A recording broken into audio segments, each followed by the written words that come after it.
Bora, galera, episódio de estreia do BoraCast. Bora para mais uma história de vida, mais uma pessoa incrível aqui comigo.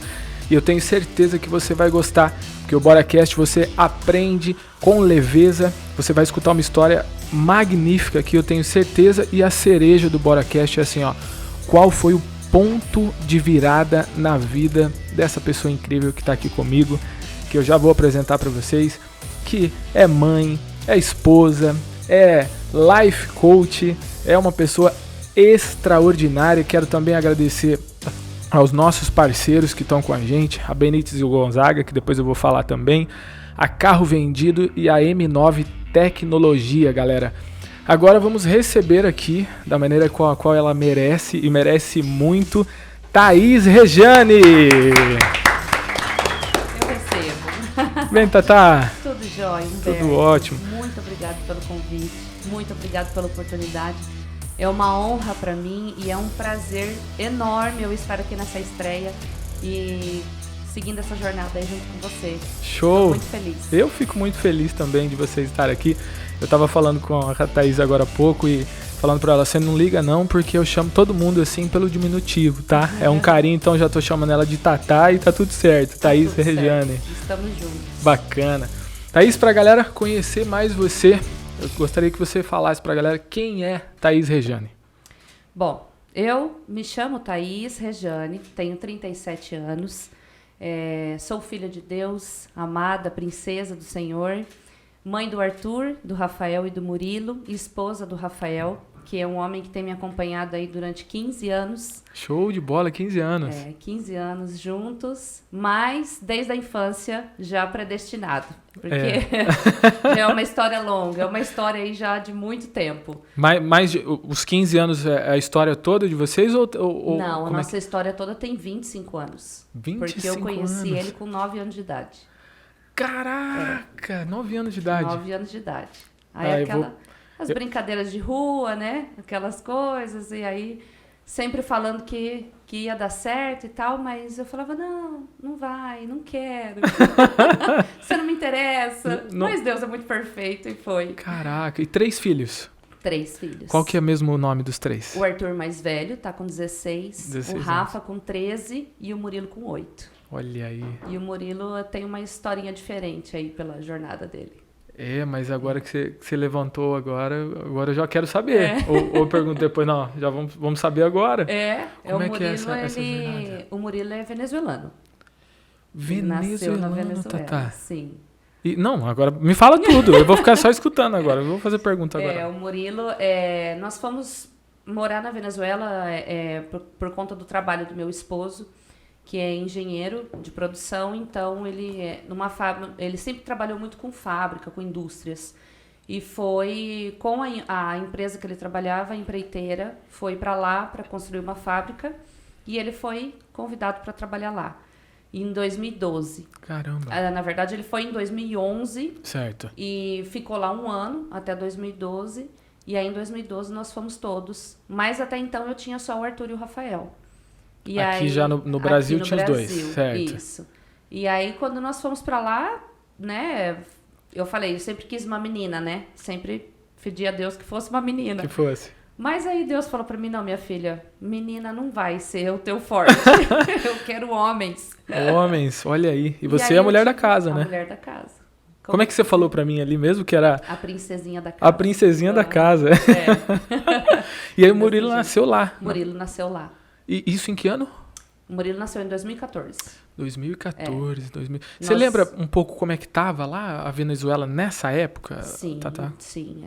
Até aí meados de 2017 ainda, digamos que estava assim, conseguíamos sobreviver, né, no país. Caramba. Ali. Já não estava fácil? Já não estava fácil. Em 2012, na verdade, quando o meu marido foi para lá, já estava mais ou menos, né? Não estava tão legal, já não estava tão legal. Mas ainda as coisas iam funcionando, não tinha tanta escassez. E aí foi 2013, já foi piorando um pouco. 2014, quando o Murilo nasceu, aí as coisas estavam bem mais difíceis. Caramba. Inclusive, meu pai e minha mãe que ia pra lá, eles que levavam fralda, artigos de higiene, tudo isso. Eles levavam daqui do Brasil pra lá. Poxa vida. Pra gente poder... Tamanha era a dificuldade na época já das coisas lá. É. E mesmo o seu marido empregado lá. Mesmo empregado lá, sendo o empregado estrangeiro, né? Que era diferenciado, pagamento, tudo. Então, assim, a gente não tinha uma vida ruim. Mas, mesmo com dinheiro, existia a escassez. Então, a gente Situação participava do disso. país. Eu fico imaginando, então, quem não tinha, por exemplo, um trabalho legal, então, como é que não tava, né? Sim. E, por exemplo, na minha casa, que eu tinha a moça que cuidava, né, da limpeza e tudo, a gente sempre ajudava elas. Sempre ajudava em questão de alimentação, melhorava um pouquinho o salário no mês para poder ajudar, porque realmente era bem difícil. Que história. Bem difícil. E deixa eu te perguntar, a decisão, como é que foi essa decisão de ir para lá? Foi tranquila? Demorou muito? Foi assim, recebi a proposta da empresa e estamos indo, chama todo mundo, bora? Como é que foi isso? Não foi bora, não. Não foi nada bora, não. Ele tava trabalhando em uma cidade perto de Bauru, em São Paulo, e numa fábrica de botões. Ah, certo. E voltou para Maringá, onde a gente sempre morou. E aí, quando ele voltou para Maringá, ele teve, eu digo que um padrinho de trabalho para ele, que foi quem levou ele para lá, para Venezuela, né? E ele falou que tinha uma oportunidade para ele fora do país. Só que aí, como eu tava com as crianças pequenas, o Arthur tinha 3, o Rafa tinha 1 aninho, 2. Poxa, que decisão. Então aí eu falei, meu Deus, o que eu vou fazer, né? Sem o pai das crianças aqui vai ser difícil para mim. E eu não queria ir. Você não estava muito afim? Não. Eu não estava afim, não estava segura. Não já sabia um pouco da realidade de lá? Ou... Nem imaginava. Senão, talvez não teria ido. Até então, eu nem conhecia a Venezuela.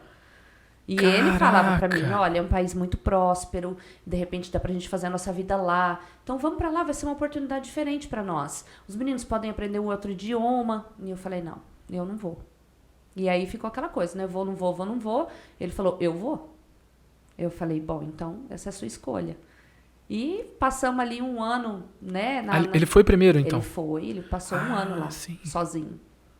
Sozinho, assim, sem nós, né? Sim. Porque tinha o pessoal lá que foi de Maringá para lá, pessoal de Curitiba, Maringá, tinha vários locais.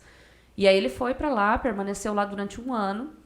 Quando ele foi para lá, o contrato era de 2 anos. Certo. Só que aí, com toda a questão econômica do país, o trabalho se estendeu.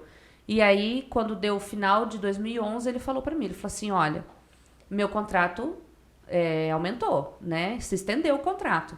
E agora você vai ter que decidir, ou você continua aí ou você vem comigo. Poxa. E aí o chefe dele falou, não, vamos fazer o seguinte, Rafael, vamos todo mundo, eu ajudo vocês lá e vocês permanecem em família lá, porque eles conheciam, né, nós, então assim, ele queria que a gente permanecesse juntos, né? Sim. E aí fomos todos juntos, mas a decisão foi bem conturbada, foi difícil. Caramba, Thaís, e você falando assim dessa transição, né? Eu tô lembrando, e realmente existem momentos na vida de todo mundo, né? Que você fala assim, meu Deus, o que eu faço agora? Você com um filho de 1 ano, né? Sim, o Rafa tava com 1 ano e meio e o Arthur com 3. O Arthur com 3, o marido na Venezuela. Sim. Caraca. E como é que foi aqui? Você estando aqui nesse ano que seu marido já tava morando lá, né? Uhum. Você aqui, ele estava ajudando você estava trabalhando, porque hoje eu conheço você e sei dos seus atendimentos, sei do teu profissionalismo, depois a gente vai falar também, né? Sim, mas nessa época, a Thaís, ela já era a Thaís profissional de hoje ou não? Me fala disso. Assim, eu de graduação eu sou enfermeira, né? Eu tenho enfermeira? Que legal. Eu tenho graduação de enfermagem. Então, assim, na época, 2012, eu tinha terminado a faculdade. Tinha recém saído da faculdade. Isso. E aí a minha irmã tinha uma clínica de estética em Vaiporã, que é uma cidade aqui próxima, né? Você estava morando em Maringá? Eu estava em Maringá. Certo. Só que a minha irmã tinha essa clínica e precisava de uma enfermeira. Então, aí eu falei, bom, o Rafael não vai estar aqui, o custo de vida vai continuar o mesmo, né? Então, eu vou precisar dar uma engajada aí no negócio. E fui para Vaiporã para trabalhar na clínica da minha irmã. Você chegou a ir pra lá? Sim, fui pra lá. Com os filhos? Com os filhos. Inclusive, todo o tempo que o Rafael ficou na Venezuela, eu fiquei morando em Ivaiporã. Sozinha Olha com aí, eles. Olha aí. E aí eu fui pra lá com o intuito de trabalhar, mas como os meninos eram muito pequenos, aí eu me vi num beco sem saída. Eu falei, não, eu vou precisar ficar com os meninos. Foi difícil? Foi difícil. E aí, assim, Humberto, eu tive que, por exemplo, ser a mãe, ser o pai, a dona de casa, a que cuidava, que alimentava, porque eram pequenos, então assim, eles dependiam 24 horas de mim. Totalmente, né? Totalmente. O Rafa passou por um período de medo, né, pela ausência do pai. Então, assim, ele teve bastante comportamentos desafiadores, sabe? Pesadelo, medo de ficar sozinho. Sim, a falta do pai, né? A figura masculina, né? A segurança, né? A proteção de tudo, né? Então, e aí a gente morava numa casa que era um condomínio. Era mais seguro dentro da cidade, né? Morar num condomínio. Só que aí, infelizmente, nós passamos por um roubo na casa. E aí, um assalto. Pra completar, teve só isso aí no meio, então. Só isso aí. Então, e aí, nisso aí, o medo dos meninos já foi, assim, algo muito maior, né? Caraca. E aí, coisas foram acontecendo e eu fui pensando, se eu continuar aqui sozinha, eu não vou conseguir ter estrutura para mim poder criar os meninos, educar, avançar, sabe? A importância da figura do pai na criação das crianças. Então, assim, eu pensei, eu preciso tomar uma decisão. E aí a gente foi conversando e ele ia falando, olha, tá vendo como tá difícil de você ficar aí sozinha. Ele já estava também, com certeza, lá sentindo falta de vocês, sim, né? Sim, sim. Querendo que vocês fossem. Porque a gente sempre conversava, mas por Skype, né, na época. Certo. E aniversário dos meninos, era tudo por videochamada, né? Daqui a pouco a gente vai voltar nessa história, que eu quero saber depois, para você me situar as datas aí, como é que foi depois a tua ida para lá, né? Com os dois, né? Sim. Quando você vai para lá, você tem me lembra, o Rafa e o Arthur, mais velho. O Arthur e o Rafa. E o Rafa. Isso. Certo, o Murilo vem depois lá. O Murilo vem depois. Show de bola. Daqui a pouco eu quero que você continue essa história que tá bacana. Pode deixar. Tá. Eu queria saber também, uma curiosidade, né, do Beto. Como é que foi a tua infância? A gente começou falando aqui da tua estrutura familiar, né? Da mãe que você é hoje, da esposa, né? Sim. Da coach.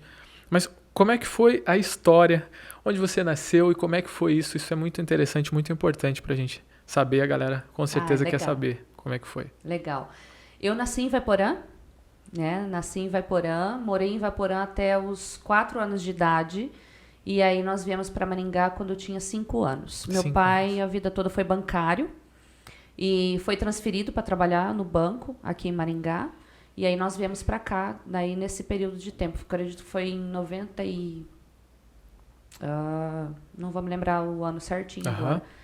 Mas aí nós viemos para Maringá e a partir dali foi assim. Eu não tive uma infância de muitos amigos, de brincar muito na rua. Era era bem restrito. Sério? Sabe? Mas isso não por conta porque eu nasci em cidade grande, porém, quando eu venho para Maringá, né, venho muito novo, na verdade vim para Paissandu primeiro antes de Maringá, e as cidades que são menores, né, Paissandu parecido com Ivaiporã, tem muito essa coisa das crianças brincarem na rua, né? Isso é fantástico. Mas você não teve isso? Tá? Não. Era bem rigoroso o negócio em casa. Linha dura. Linha dura. Ali foi, assim, na reta, sabe? Meu pai, como passava o dia todo trabalhando, minha mãe não trabalhou. Ela costurava em casa, mas ficava em casa o dia todo. Cuidava da casa. Isso. Então, assim, ela sempre estava, né, olhando pra gente e tal, só que foi digamos assim, que ela criou eu e minhas irmãs sozinha, né? Porque eu sou a terceira de 3 mulheres. 3 mulheres? Eu sou a caçula. Você tem mais 2 irmãs, então? Tenho mais 2 irmãs. Mais velhas, ok. Mais velhas, isso. E aí a minha mãe, então, criou as meninas ali, né? Do jeitinho dela, com tudo que ela tinha. E meu pai sempre trabalhando. Certo. Sempre foi o provedor, o pilar da casa mesmo, sabe? Mas foi uma infância tranquila até. Eu acredito que eu nunca fui muito terrível. Pelo menos eu nunca ouvi minha mãe falar que eu fui terrível. Que você tenha dado trabalho, não. Nunca ouvi falar. Mas lembro de algumas estripulias, de pular muro, de ir pra rua pra brincar, porque eu queria, né? Eu queria sair pra brincar. E aí eu me lembro que nesse momento a gente morava em uma casa que aí era alugada. Certo. E aí, com o tempo, meu pai quis comprar uma casa. Então, na mesma rua, nós compramos a casa. Meu pai comprou a casa e aí mudamos para essa casa. Foi quando eu conheci o meu marido, com 9 anos. Daí que a gente tava brincando na rua. Ele era um dos amiguinhos lá da rua. Era um É por isso que seu pai não queria que você saísse, tá vendo? Não queria. Nunca deixou. E aí, quando ele deixa... Tá vendo? Ai, ai. E aí, foi ali nessa outra casa que a gente... que eu comecei a ser um pouco mais liberada, assim, sabe? Aí eu me lembro que tinha uma amiguinha que sempre ia pra escola comigo. Mas assim, era uma ou duas. Certo. Não tinha, assim, não era aquela infância, por exemplo, dos meus meninos hoje, que eles vão pra rua, brinca, sai pra rua e volta tarde, entendeu? Não foi assim. Pra mim não foi assim. Porque geralmente, né, você pode me falar sobre isso também, quando se tem o primeiro, um cuidado um pouco maior, né? Aí o segundo, o terceiro, você fala, não vai morrer, deixa eu deixar ele viver também para ele aprender algumas coisas, né? É verdade. Isso? Eu acho que é assim, né? O primeiro filho, a gente não tem o conhecimento, a gente não tem a experiência, né? De entender qual é o motivo do choro, de entender a irritabilidade, de entender quando que ele tá com fome, quando que quer brincar, sabe? De repente acorda no meio da noite e não quer mais dormir. Então, assim, a gente não desenvolve tanta paciência quanto com o terceiro filho. Certo. Sabe? E os meninos, eles foram cada um de um jeito. O Arthur foi uma criança muito tranquila, apesar de que eu tive que sair cedo para trabalhar, para poder ajudar na alimentação, enfim. Mas o Rafa, ele já foi uma criança mais chorona, sabe? Já foi um bebê, assim, que me deu um pouco mais de trabalho. Chorão eu me identifiquei, porque o que minha mãe e meu pai falam é realmente que eu chorava muito, né? Exato. Então. Hoje, às vezes, eu sou meio chorão ainda. Não seguro muito a emoção boa, não. Mas é bom. Não é muito bom ficar segurando emoção, não. E o Murilo, ele já foi uma mistura dos dois. Ele não chorou tanto, mas ele me deu muito trabalho para dormir. Para dormir. À noite. Isso na Venezuela. Isso na Venezuela. E cada um dos meninos, eu tava numa fase da minha vida. Então, assim, o Arthur, eu tinha 20 anos. Né? Primeiro, certo. 21, na verdade. O Arthur nasceu, eu faço aniversário no dia 30 de agosto, ele nasceu no dia 29. Olha! Então, assim, foi a meu festa presente junto. de aniversário, Hoje em dia também a festa é junto. Tudo junto. Que legal. Hoje em dia nem tanto, né? Nem Porque tanto. já 16 anos já não quer muito. Não quer muito mais bolinho? Não. Hoje já quer churrasco, já quer baladinha, né? Diferente. Mas aí quando ele nasceu, eu era muito nova. Então, assim, foi uma questão, assim, meu pai, né, ficou... Imagina, a caçula engravidando. Nem a mais velha, nem a do meio estava casada e nem grávida. Então, imagina a caçula engravidando. Então, pro meu pai, assim, foi um choque, né? Foi um período bem difícil, porque meu pai, ele ficou bem, assim... Não aceitava muito? Não aceitou, sabe? E foi uma gravidez, assim, onde eu passei pelo menos uns 5 meses sem meu pai falar comigo. Então, foi uma gravidez, assim, gestação bem conturbada. Só que aí, quando nós ficamos sabendo que era menino, aí mudou tudo. Porque meu pai só teve menina, né? Aí amoleceu o coração. Aí amoleceu o coração, aí... Do brabão. Aí, nossa, daí já mudou completamente. E aí comprava de tudo, e fazia tudo. E o que você quer, filha? E o que você tá com vontade de comer? E o que você quer fazer? E eu, olha aí! Né? Descobri, então, o que é o segredo. Aí depois os meninos... O Rafa, quando eu tive o Rafa, eu estava morando em Lins, São Paulo. Eita, mulher, mas você passeou nesse tempo? Foi. Mas, peraí, deixa eu entender. Você estava em Ivaiporã. Então saiu de Maringá, foi para Ivaiporã. Isso, depois... Eu nasci em Ivaiporã, fui para Maringá. E voltou... ok. Isso, fiquei em Maringá até os 20 anos. Né? Aí o Arthur nasceu... na verdade, eu fiquei até os 22, porque quando o Arthur nasceu, eu fui morar em Lins, São Paulo, com o Rafa. Certo. E aí, lá depois em do Lins, nascimento do primeiro. Do primeiro você foi pra Lins. Isso. Não. Na verdade, assim, volta. Vamos. Eu te confundi, porque eu fiz a ligação com Venezuela e tudo. Vai de novo. Não, foi assim, ó. Quando eu e o Rafael ficamos juntos, eu já tinha o Arthur. E aí, nós fomos para Marialva. Ok. Que ele começou a trabalhar numa empresa, nós fomos para Marialva. E aí, de Marialva, nós fomos para Lins, São Paulo. Lins, ok. Isso. Teve Marialva aí no meio. Teve no meio uma passagem por ali. Quando nós fomos para Lins, São Paulo, que já era aí em 2007, foi em 2007, aí eu tive o Rafa. Ah, o segundo, ok. Aí eu tive o Rafa. E aí, de lá de Lins, nós voltamos para Maringá de novo. O Rafa é linense, então. O Rafinha é linense. É linense, olha aí. E aí nós voltamos para Maringá de novo, e daí daqui de Maringá é que nós fomos para... Aí eu fui para Vaiporã e de Vaiporã para Venezuela. Para Venezuela. E aí de Venezuela para Maringá de novo. Agora eu já não sei mais por onde acabou. Que fantástico, que fantástico. Eu fico assim muito, muito feliz em ouvir essas histórias e a gente vai se identificando com algum ponto ou outro, né? Eu também mudei algumas vezes assim de caminhos, saí de casa com 13 anos de idade para poder jogar bola longe, né? Tinha vindo de São Paulo para Maringá e de Maringá eu fui para Salvador, logo ali pertinho. Ali, aqui do lado. Então eu me identifico com algumas coisas aí, imagino minha mãe como é que ficou, né? Minha mãe ligava direto e falava, filho, você vai ficar aí mesmo. Uau. E era uma época que a realidade era completamente diferente de hoje, né? Sim. Celular, praticamente ninguém tinha, né? Eu lembro que eu tinha que ir no orelhão e ficar esperando minha mãe ligar, passava o telefone, né? Contava ali o cartão. Uhum. Então é uma outra fase realmente a qual a gente vive, né? Nossa, totalmente diferente. Totalmente. Você consegue perceber muito isso na vida dos teus filhos, por exemplo, com a diferença entre o que você viveu e o que eles vivem hoje? Essa questão de geração? Como é que é isso para você? Demais. É assim, enquanto nós estávamos na Venezuela, eles tinham uma infância do jeito que eu gostaria que tivesse. Brincando na rua, com vários amigos, subindo em árvores, se sujando, jogando bola. Na Venezuela? Na Venezuela, foi assim. Tanto é que o castigo deles era jogar videogame. Meu Deus, olha aí a molecada aí, ó, o castigo isso. era jogar videogame. O castigo era jogar videogame. Porque eu falava, eles, mamãe, fantástico nós vamos isso. brincar na rua, vamos lá na casa do Hassai, vamos na casa do Davi e tal. Vai, pode ir, só que tal hora tem que estar em casa. E é tão engraçado, Humberto, que esses dias mesmo a gente estava lembrando desses acontecimentos para eles, porque assim, foi difícil para eles saírem de lá, né? Porque foram 6 anos. E praticamente eles, o Arthur e o Rafa foram alfabetizados em espanhol e tiveram a maior parte da infância deles lá. Então, assim, quando nós voltamos embora, foi muito difícil isso para eles, né? E lá eles tinham uma infância exatamente como eu gostaria que eles tivessem, sem eletrônico, sem televisão. Então, assim, era praticamente um castigo mesmo para eles ficarem em casa.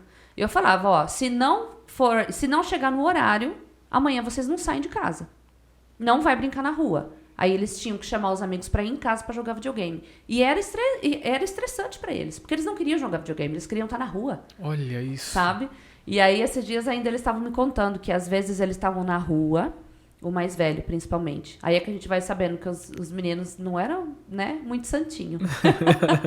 E eles estavam na rua brincando, e aí às vezes acontecia de cair, né? Gostavam muito de subir em árvore, muro, né? Moleque, né? Moleque, E aí o Arthur contando pra mim que teve um dia que ele caiu do muro e ficou ruim. Foi um tombo feio. Passando mal ali. E o Rafa querendo que ele fosse pra casa, e ele falava, não, se a gente for pra casa, a mamãe vai mandar a gente ficar indo dentro de casa. Deixa quieto, isso aqui vai sarar e eu vou continuar brincando.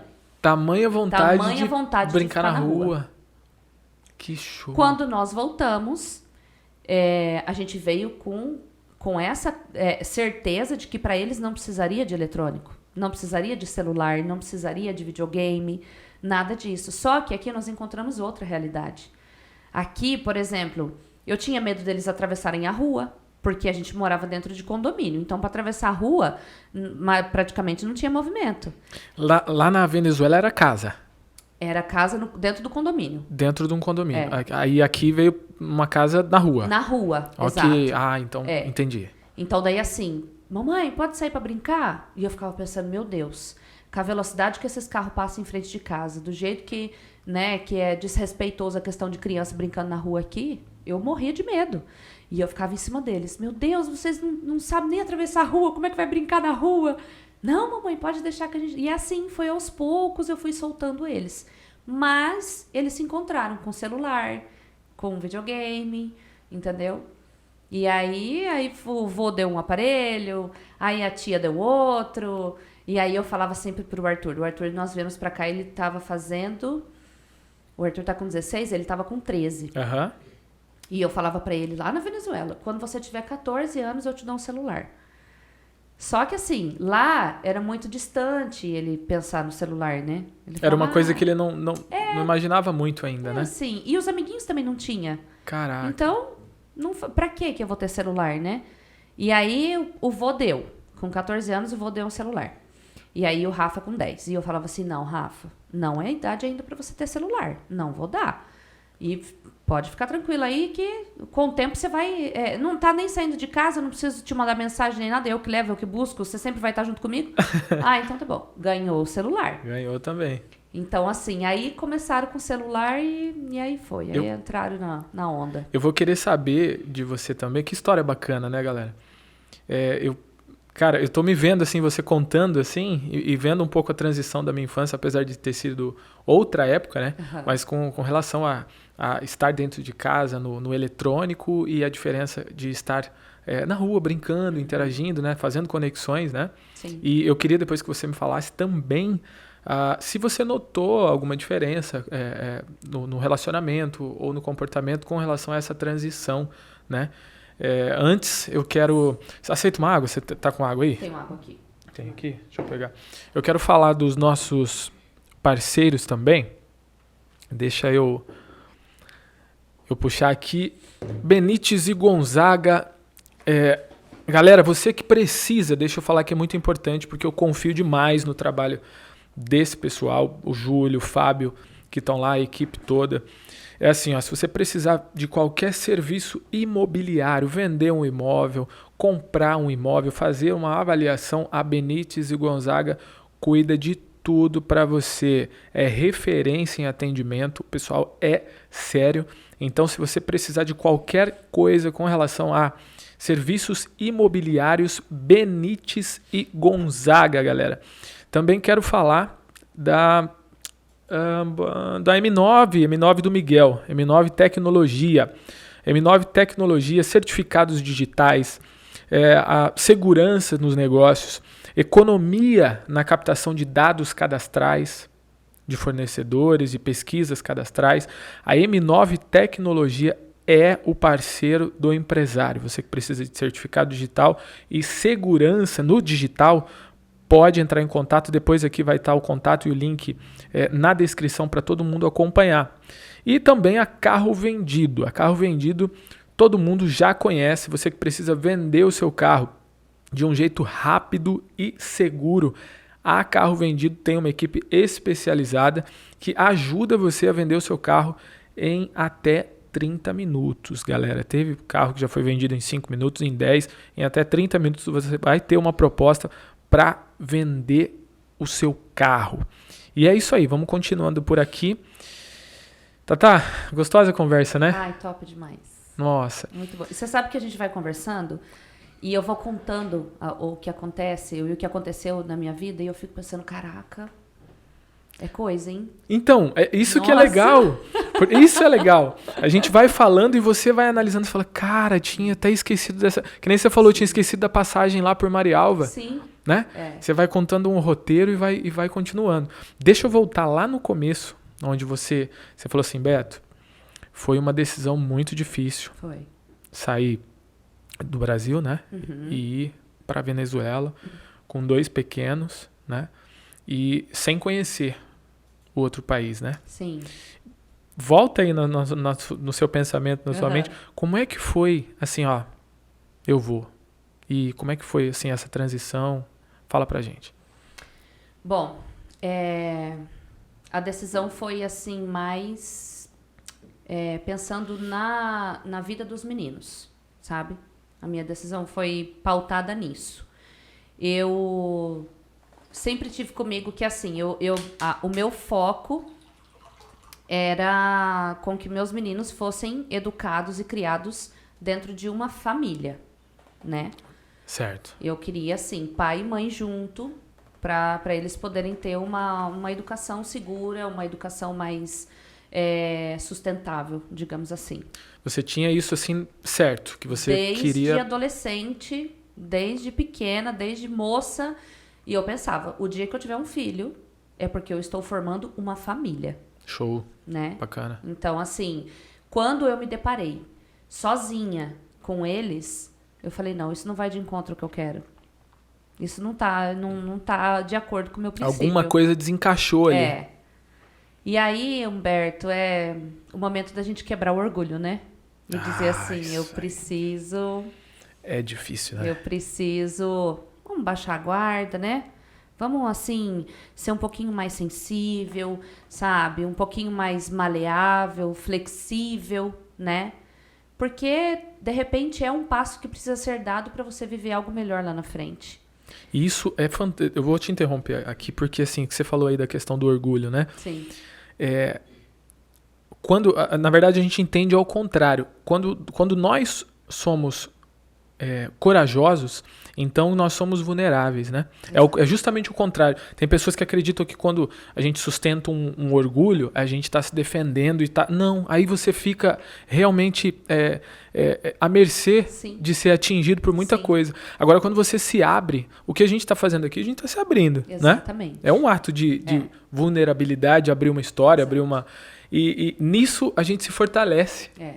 Isso que é show. É porque a vulnerabilidade não é você ser fraco, é você ser você mesmo.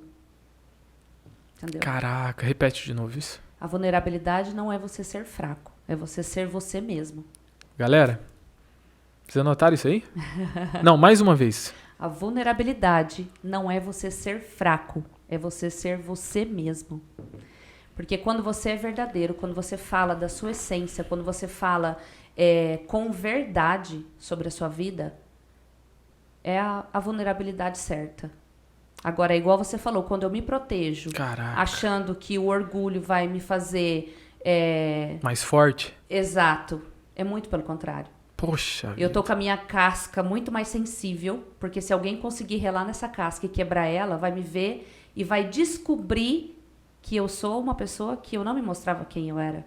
Eu tô anotando o que você falou aqui, de verdade. Caraca. Entendeu? Então, assim, ser verdadeiro com você mesmo, né? Mostrar realmente as suas debilidades, as suas fragilidades, porque é aí que você vai conseguir ser forte. Porque sempre tem alguém que vai conseguir, através da história dela ou através de alguma palavra, algum comportamento, algo que vai fazer com que você acredite em você mesmo. Então, assim, nesse momento de tomar a decisão, eu estava completamente orgulhosa. Você considera? Sim, total. Total. Eu sempre me considerei, assim, a perfeitinha, sabe? Aquela que não errava ou não podia errar. Exatamente. É assim, não, a decisão que você tá tomando não é certa, é a decisão que eu tô tomando que tá certa. Sabe? Que maturidade reconhecer isso, viu, Tatá? Então, aí, naquele momento, foi, assim, algo divino, claro, né? Porque, afinal de contas, eu tava ali com os meninos para poder desenvolver, né, a criação deles. E aí eu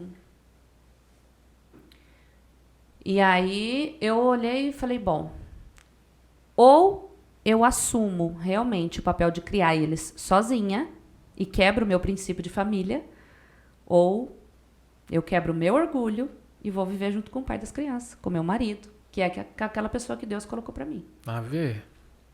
Aí tá fácil essa decisão ou não? Vai sair do país, sair do Brasil e ir pra Venezuela e ainda passando por cima de algo que você tinha assim, como, não, é isso aqui e não vou abrir esse orgulho. E você, então, decide. Aí eu Como decidi. é que foi? Aí eu decidi. Aí em dezembro de 2011... Dezembro de 2011. O Rafael veio para passar o final de ano com a gente.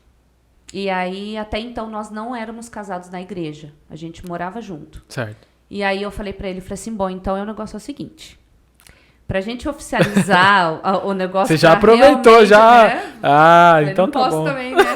Sair perdendo nessa. E aí eu falei pra ele, eu falei assim, bom, então tá. Então se o nosso objetivo é realmente estruturar uma família, então isso tem que começar do jeito que Deus quer. E eu falei, então nós vamos casar na igreja, nós vamos fazer do jeito que tem que ser feito, para também eles terem esse exemplo de que casamento é uma coisa séria. Não é algo assim que... inclusive hoje em dia, né? Minha sogra, meu sogro, minha mãe e meu pai são casados, minha mãe já tem 43 anos de casada. Meu sogro e minha sogra também quase 40. Caraca. Então, assim... Eles tinham o exemplo já dos avós, né? Sim. E aí você falou, exatamente. poxa, eu tenho que passar isso também. É bem isso. E aí vocês casam? Casamos em 2012, em setembro de 2012 nós casamos. Inclusive a lua de mel foi na Venezuela, né? Olha aí, ó, já aproveita, né? Foi lua de mel fora do país. Então. Aí. E aí nós casamos em 2012 e fomos pra lá. E quando eu cheguei lá, o meu maior medo era a adaptação dos meninos. Adaptação. Né? Porque assim, eu acho que quando a gente se torna mãe, a gente anula completamente a nossa vida. O foco vai... Total. Nos filhos. Total. Tanto é que a decisão que eu tomei foi por eles, o medo que eu tinha lá era por eles, tudo que eu fazia lá era por eles. E aí, de repente, num certo dia, eu tô lá na sala e os meninos estão lá fora brincando. E eu olhei e tava os dois sentados no meio-fio, assim, com os amiguinhos, tudo conversando. E aí eu olhei pro Rafael e falei assim, meu Deus, eu preciso ir lá buscar eles. Daí ele falou, por quê? Aí eu falei assim, eles não sabem falar espanhol, como é que eles vão se comunicar com as crianças? Daí ele olhou pra mim e falou, Thaís, eles precisam aprender. E aí aquilo... Que show! Sabe? Falei, é verdade. Eles precisam aprender. Beto, foi questão de 2 meses. Eles estavam falando como se fossem já nascidos no país. 2 meses? 2 meses. Que incrível 2 isso. meses. Foi assim, impressionante. É muito rápido a adaptação deles. O senso de aprendizagem deles da criança é fantástico demais. 2 meses, fantástico. Absolutamente. E eu dentro de casa, sem falar nem oi pros vizinhos. Não dava nem oi. Tem uma história, não vou ter que falar essa, vou ter que falar. A gente fez uma viagem, né, em casal, dois casais, né, de amigos, pro Chile. E a gente tava no apartamento, né, e a gente não achava o lixo, sabe? Quem tava lá comigo agora vai lembrar, vai dar risada desse negócio. E a gente não achava o lixo e liga pro dono do apartamento até que ele chega e aquela conversa meio atrapalhada, né? A gente aqui portunhol, um portunhol meio enrolado e lítio. E ele olhava pra gente assim, tipo, o que vocês estão falando, né? Lítio. Até que ele pegou, ele entendeu, ele falou assim, basura, né? Aí a amiga que tava com a gente falou assim, não, basura tem aqui, ó. Basura. Muito bom. Fantástico. Muito bom. A gente passa, bom. Quando a gente se encontra, a gente lembra disso, a gente dá risada.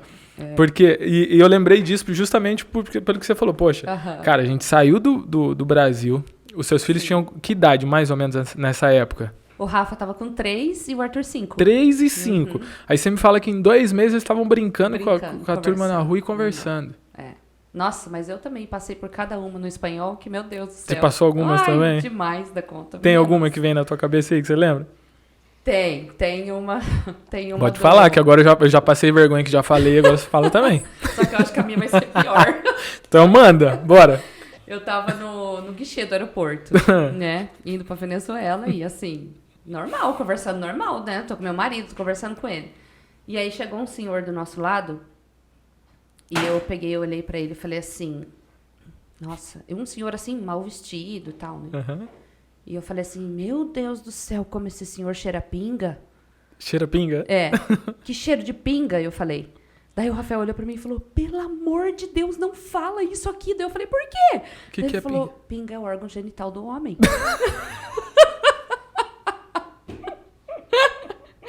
Qual que foi a reação do cara? Ele ficou olhando pra mim. Ele ficou olhando pra mim assim, eu falei... Aí eu fiquei assim, meu Deus do céu, o que eu vou fazer? Eu saí de perto. Meu Deus! Saí de perto, catei. Aí ele falou assim pra mim, pega a mala, vai pra lá. Eu falei, tá bom, catei a mala e saí, porque minha Nossa Senhora, eu falei, gente, o que eu fiz? Sensacional, Nossa sensacional. Senhora. Ah, o lítio ficou agora de boa. O lítio não é nada, né? Meu Deus do céu. Não, Aprendi, mas eu nem ia saber também, não. É complicado esse negócio de espanhol, viu? Porque tem várias palavras que, assim, em português a gente fala numa boa, sabe?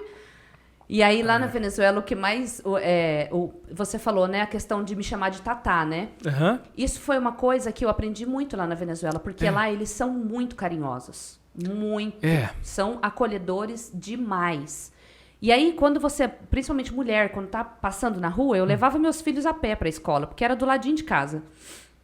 E aí eu passava de frente com uma barraquinha dessas que vende fruta, né? Sim. Tinha um tiozinho lá que ficava na barraquinha. Todo dia eu passava lá. E ele falava, olá, carinho, meu amor, minha princesa. Olha, e eu ficava que legal. pé da vida. Você não gostava? Não. Por quê? Que você ficava brava? Chegava em casa e falava assim pro meu marido, eu falava, passo lá naquela barraca e aquele rapaz fica falando pra mim, meu amor, minha princesa, não sei o quê. Ele, Thaís, aqui é assim. Você achava que talvez o cara estivesse te cantando. Exato, sabe? Como se fosse um abuso me chamar Assim. daquele jeito. Você não me conhece, como é que ele vai me chamar daquele jeito? Era natural. E aí, só que assim, era natural tanto dos homens quanto das mulheres. Tinha vez que a gente saía e que as meninas que trabalhavam com o Rafael... Rafa, meu amor, e não sei o quê. E eu ficava olhando e falava, ai, gente, mas como que eu vou conseguir acostumar com isso? Caraca, olha que diferença. Muito diferente. Você tá falando isso e eu sou assim, né? Eu sou carinhoso, brincalhão e tal. Minha esposa já sabe também. Às vezes eu respondo, você vai ver lá no meu Instagram, oi, gatona e tal.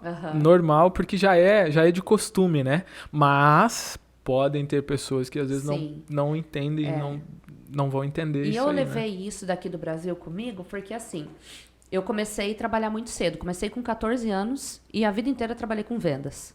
Ou seja, sempre trabalhei com pessoas, né? Meu forte sempre foi trabalhar com pessoas. Você entrou na minha área. Né? Ah, que legal. Desde os 14 com vendas, Tatá? Desde os 14.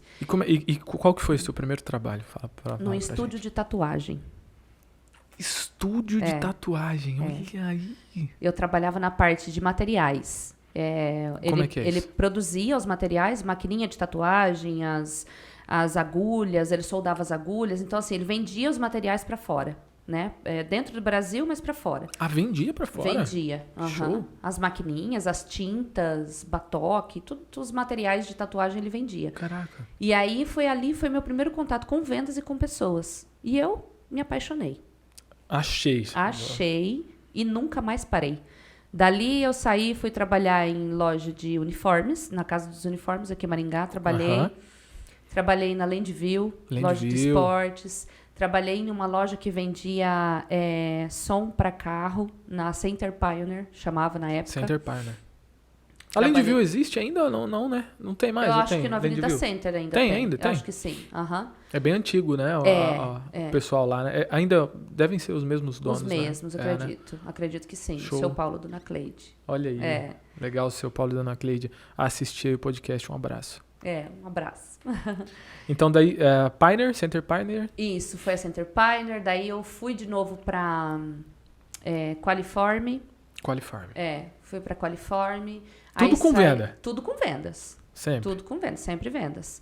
Aí eu saí do mercado de trabalho, digamos assim, e fui empreender. Aí eu fui, você foi empreender? Fui fazer as minhas coisas, essa né? Mulher... Aí vender. Peraí. Quando eu falo pra vocês que essa mulher tem história, e ela mesma tá contando, ela tá relembrando. Eu tô tendo que buscar aqui no HD, o que tá acontecendo. Tá se surpreendendo. Ô, Milk, você faz uma gentileza, por favor? Você aceita uma água? Eu quero. Por favor. Caraca. E aí, aí fui empreender. Daí eu fiz vendas de semijoia, de maquiagem, de lingerie, roupa, né? Entrei para ser representante de produtos de maquiagem e fui nessa jornada, sabe? Antes de ter os filhos? Antes de ter os filhos. Certo. Sim, e já com ter os filhos. O Rafael? Já com o Rafael. Já com o Rafael. E aí, quando eu engravidei, eu já estava fazendo faculdade, só que eu estava fazendo faculdade de ciências biológicas. Meu Deus, peraí, deixa eu me entender. Antes de entrar para enfermagem, você foi fazer ciências biológicas. Fiz 2 anos de ciências biológicas. Olha Se eu aí. te contar por que eu não gostei de ciência biológica. Não fala não, né? Não, acho que é melhor não falar não. Não, melhor não. Vamos pular esse assunto, né? Não, você vai falar agora. Agora. Já. Meus amigos da biologia vão assistir e vão falar, Thaís, Já, eu não acredito. Essa opinião é sua. Olha, a gente tinha aula de laboratório, né? E aí, assim, a gente fazia experimento em ratos, né? Pegava e dissecava animais. E um certo dia, na aula de zoologia, a professora falou assim, nós vamos lá fora, no pátio da faculdade, pra gente procurar alguns animais pra gente dissecar. Falei, tá bom.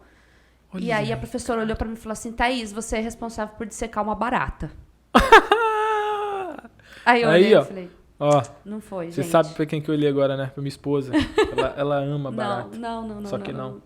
Não. Dissecar uma barata. Dissecar uma barata. Ou seja, eu tinha que pegar ela, colocar ela dentro de um pote de vidro, levar pra dentro do laboratório. Olha. Pra depois a gente injetar o formol nela, pra poder trabalhar, ver os órgãos e tudo. E assim, trabalhar linda. no animal é fantástico, sabe? Mas barata não. Barata não. E aí você teve que pegar ela viva, como é que é isso? Não peguei. Não, mas ó. Não peguei. Tá, por isso que você não quis o curso, então. Não peguei. Aí eu enrolei. Aí a professora, não, então eu vou voltar pro laboratório. Não, professora, eu não acho nada, não tem aqui, não tem.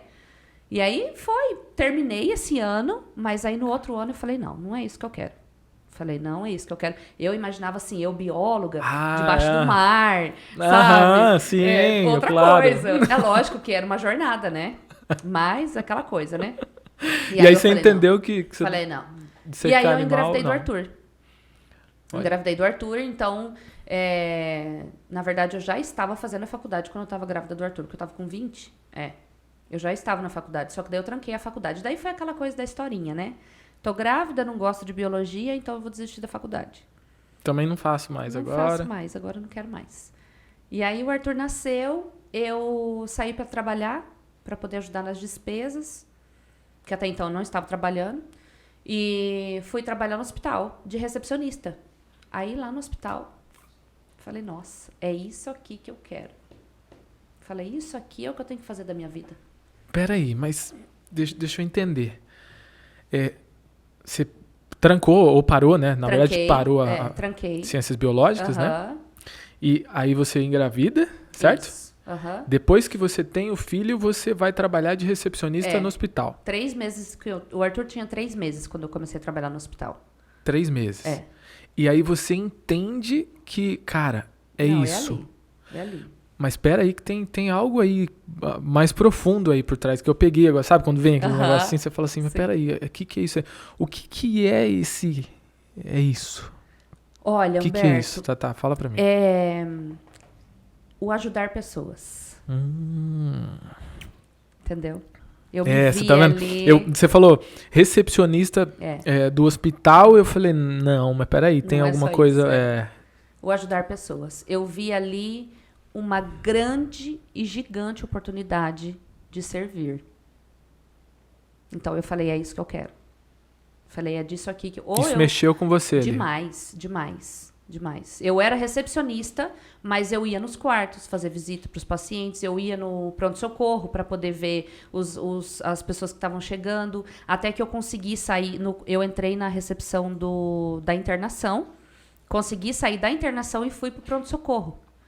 Porque eu queria receber aquele paciente exatamente daquela forma que ele chegava, para eu poder saber que eu estava ali para ajudar. Eu não podia fazer nada, eu não podia fazer procedimento, a única coisa que eu podia fazer era a ficha do paciente. Mas eu queria estar ali, para ele não se sentir sozinho, sabe? Porque eu chegava com medo, assustado, né? Muitas vezes muito emocional machucado, emocional completamente abalado. Com certeza. Então, eu vi nesse trabalho uma oportunidade de eu ajudar pessoas, de servir. E aí eu falei, eu vou fazer enfermagem. Aí, na época, eu conversei com a minha chefe e tudo. Falei, olha, eu queria fazer enfermagem. O hospital me ajudou a pagar a faculdade. Então, o tempo que eu fiquei trabalhando ali, eu fiz faculdade de enfermagem, ou seja, eu trabalhava de manhã e fazia faculdade à noite. E aí eu tive que fazer algumas adaptações de matéria, porque daí, como eu tinha trancado ciências biológicas, né? Aí eu tinha que fazer adaptação. E a adaptação era de tarde. Ao contrário. Eu trabalhava à tarde, fazia adaptação de manhã e estudava à noite. Então, eu passava o dia todo fora de casa. O dia todo. E aí, né, abre um parênteses, né? O Arthur ficou com a minha mãe, né? Fecha parênteses, a gente volta nisso depois. Depois a gente volta aí. Mas aí foi no hospital que eu falei... Tá. Eu tô assim, ó, enquanto você tá falando, eu tô viajando aqui, porque eu vou até te perguntar isso antes de completar o meu raciocínio, mas assim, como é que foi isso assim, eu conheço alguém que trabalha no hospital, eu vou mandar um currículo, eu gostaria... Como é que foi assim para você estar na recepção de um hospital? Por que eu tô te perguntando isso? Porque parece que antes de estar na recepção do hospital, você ainda não tinha se dado conta de que aquilo ali seria talvez o ponto da virada, né? Exato. E é por isso que eu já tô amando o nosso papo, porque realmente ali, cara, aconteceu alguma coisa ali, a Thaís teve contato com alguma situação que despertou nela. Hoje a Thaís ela é life coach, e depois ela vai falar também a respeito dessa profissão. Mas assim, ali, isso há quantos anos atrás? Mais ou menos? Uau, isso foi em 2020... Não, o Arthur nasceu em 2006, 2005... Mais ou menos 2005? Não, mentira, 2006. Ele nasceu em agosto de 2006, então foi em 2007. 2007? 2007. Poxa vida. E em 2007 foi quando você entendeu que assim, cara... É como se eu tivesse descoberto meu propósito naquele momento. Hoje eu posso dizer com esses termos. Poxa. Naquela época, sem o conhecimento que eu tenho hoje, eu achei que era algo que eu amava. No meu entendimento, naquela época, era algo que eu amava. Mas hoje, eu posso dizer que era o meu propósito, já que Deus tinha colocado na minha vida. Gente, vocês estão curtindo? Tá massa demais. E fala pra mim, como é que foi, então, você... Pra entrar, né? Porque você falou que tinha tido há 3 meses, então, teu filho. E pra você... Como é que foi isso? O hospital. Recepção do hospital. Será que você vai acreditar se eu falar? Eita, nós. Agora deixa eu tomar uma água primeiro, então, de novo. Tomando tanta água aqui, daqui a pouco eu vou ter que deixar você um pouquinho aqui no banheiro, porque a gente vai... o papo tá bom, viu? Papo, pessoal. Hein? Será que eu vou acreditar? Será que você vai acreditar? Não, você vai acreditar porque hoje você vai entender. Então vai, solta então, bora. Foi uma visão positiva de futuro. Não, peraí, deixa eu respirar aqui. Visão positiva de futuro em 2007, depois de ter tido um filho e ainda não saber exatamente o que... E repito, queria. Hoje eu uso esse termo. Sim, hoje você tem consciência. Antes eu achei que era sorte. Entendeu? Caraca, velho. Porque eu tinha uma verdadeira paixão de ver as secretárias e recepcionistas de clínica. Eu olhava elas andando na rua com aquele uniforme lindo, sabe? Com aquela postura e o cabelo bem arrumado. E eu falava, nossa, eu quero ser recepcionista de clínica. Eu quero ser recepcionista de clínica, eu quero ser... E aí eu tinha dentro de mim que eu já tinha uma certa destreza de lidar com pessoas, porque desde os 15 trabalhando com vendas. Então eu pensava assim, eu sou boa comunicadora, eu sei me comunicar, então eu vou conseguir um emprego numa clínica e ali vai ser o meu ápice. Até então, o que te chamava a atenção era isso. Isso, exatamente. A postura, a elegância. E mais a comunicação. Exatamente. E distribuir currículo na cidade inteira. Isso aqui em Maringá? Aqui em Maringá. Distribuí todas as clínicas que eu podia, eu mandei currículo. E assim, o meu currículo chegou até o hospital. Eu não levei meu currículo no hospital. Alguém entregou, que até hoje eu não sei quem. Aí me ligaram e falaram assim, Thaís, a gente está aqui com o teu currículo, a gente queria saber, porque nós temos uma vaga aqui de recepcionista, a gente queria saber se você tem interesse e tal. E quando me ligaram, o Arthur estava com 2 meses. E aí eu falei, é para começar quando? Aí ela falou, olha, vai ter todo um teste, um treinamento, para você poder entender o sistema e tal. E aí depois desse teste a gente vai fazer uma última entrevista com a psicóloga para você ver se realmente é isso que você quer. Daí, como ela falou assim, vai fazer todo um teste, depois eu ver se eu quero, eu falei, tudo bem, ok. E falei pra minha mãe, mãe, consegui um emprego. Mas já? Falei, eu vou trabalhar, porque daí eu ajudo nas despesas com o Arthur, né? E bebê gasta. E aí eu falei assim, bom, eu preciso dar um jeito. E fui fazer esse teste, fiz todo o processo de entrevista, de testes, de tudo. E aí, quando foi a última entrevista, eu falei pra psicóloga, eu falei assim, olha, eu tenho um filho pequeno. Não, ela perguntou assim, você tem filhos? Eu falei, eu tenho.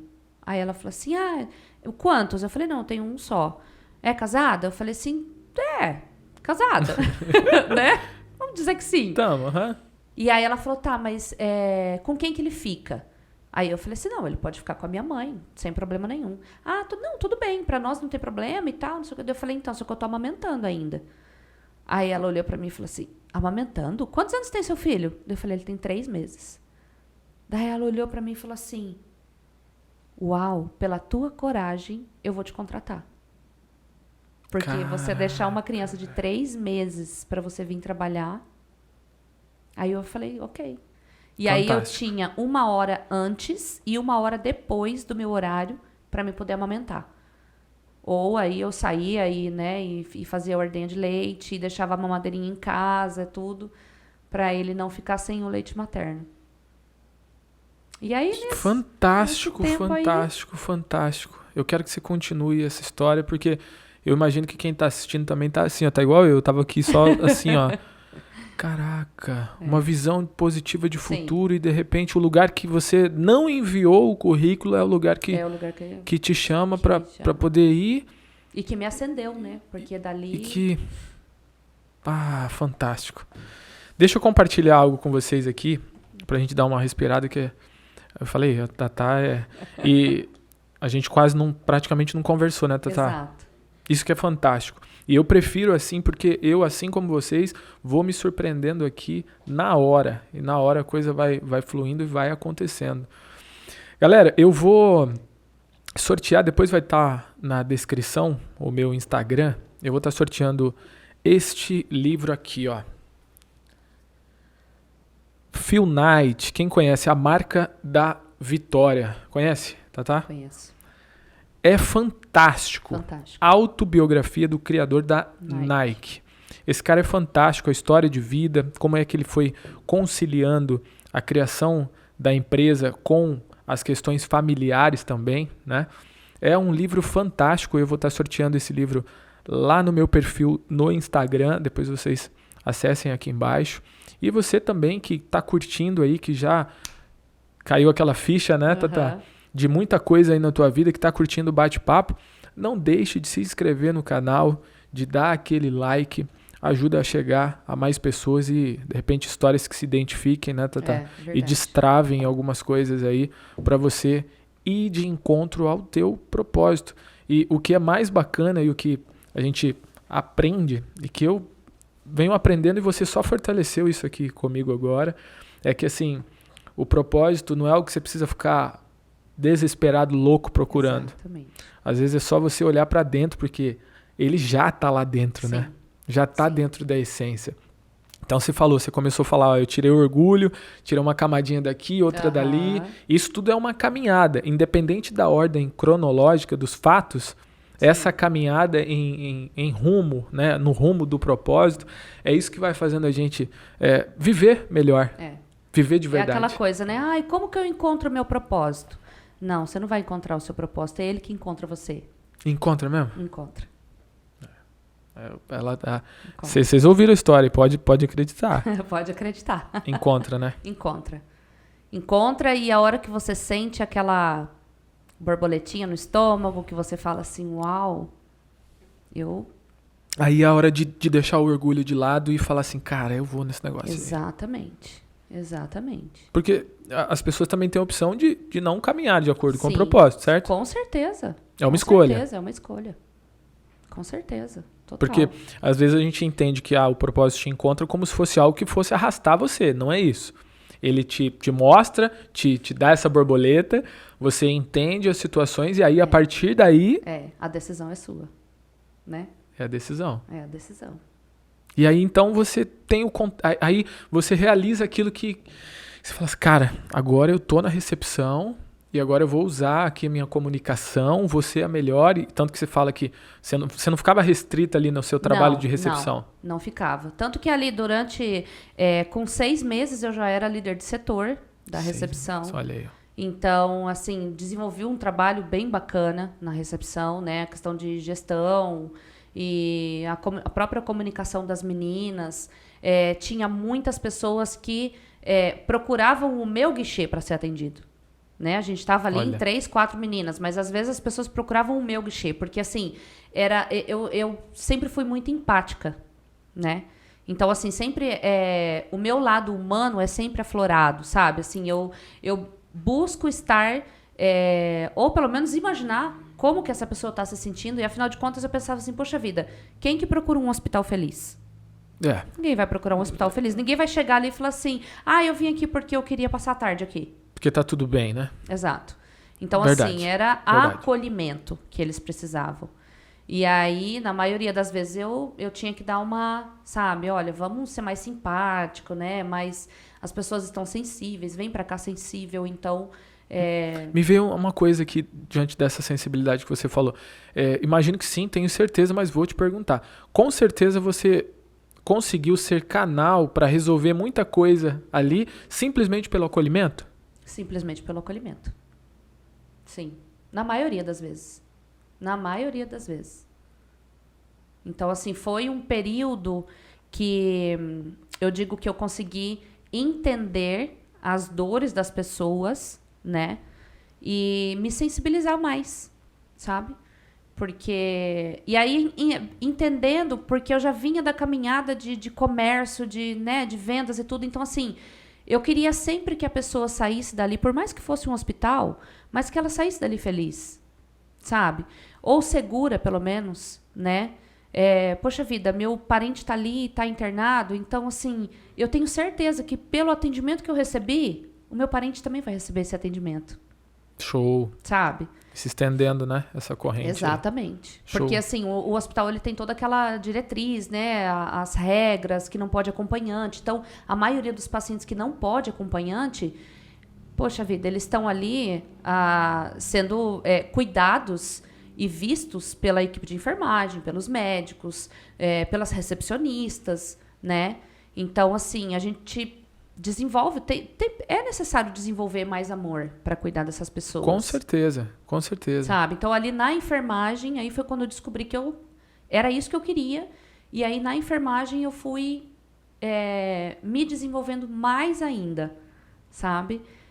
Nós vamos voltar para finalizar e para fechar com como o coach entrou na sua vida, né? Nós vamos finalizar com isso. Mas eu queria que você terminasse a parte lá da Venezuela. Como que é a decisão de vocês voltarem para o Brasil? Tem mais Tô fazendo umas perguntas, né? Tem mais o quê? Mais umas 2 horas e meia? Só mais umas 3 horas. Bora. Humberto, então tá, nós voltamos em 2018, quando foi 2016, final de 2016, a obra parou. A obra que meu marido trabalhava parou, né? Talvez influenciado também pela crise já da Venezuela? E também por acontecimentos aqui no Brasil. Ok, entendo. Tá? Então, aí a obra parou. E aí nós pensamos assim, bom, é um país próspero, é um país acolhedor, é um país que, sendo bem governado, nós temos um futuro brilhante, né? Os meninos com muita amizade, com muito já engajamento. Vamos ficar? Vamos ficar. Tá, nós vamos ficar, mas o que nós vamos fazer para poder se manter? Porque, afinal de contas, até agora era uma empresa que nos mantinha, né? Pelo salário, enfim. Então, o que nós vamos fazer? O Rafael sempre gostou muito e sempre se desenvolveu e sempre se destacou muito na cozinha, meu marido. Ah, é? Olha aí, muito, vem história muito. Legal. Vai. E aí, eu, assim, comecei ali, quando o Murilo nasceu, aquela questão de, eu não quero fazer só isso, eu quero mais coisa. Que nós vamos chegar nesse ponto depois falando do coach. E aí eu quis fazer algo mais. Falei, não, eu só tenho os meninos para me cuidar. Só 3. Então, já tinha os 3, né? Já tinha os 3. Só. Falei, não, tô muito acomodada, eu preciso inventar alguma coisa a mais. E comecei a fazer doce e bolo. Bolo caseiro, bolo normal, assim, né? Bolo de café da tarde, bolo. Olha, E empreendedora. comecei a vender dentro do condomínio onde eu morava. E Que aí, show. e as meninas iam lá em casa comprar e falaram, não, você tem que vender mais e você tem que fazer mais e tal. Eu falei, eu vou fazer brigadeiro. O que você fazia, vendia e acabava. Tudo. Aí comecei a fazer brigadeiro, nossa, aí o povo enlouqueceu com brigadeiro. Aí o povo falava, meu Deus, porque não existia lá, né? Doce brasileiro, ninguém conhecia. Olha. E aí ali eu vi uma oportunidade gigantesca, né? Aí eu falei, não, então eu vou mexer com doce. E o Rafael falou, então tá, então eu vou mexer com churrasco. Que são duas coisas que aqui não tem. Caraca, que legal. E aí a gente foi se empenhando nisso, trabalhando dentro de casa mesmo. Só que aí o Rafael falou assim, olha, vamos abrir um leque? Vamos abrir algo mais? Falei, vamos, bora. Bora agora? Bora. Vamos. Vamos abrir uma churrascaria.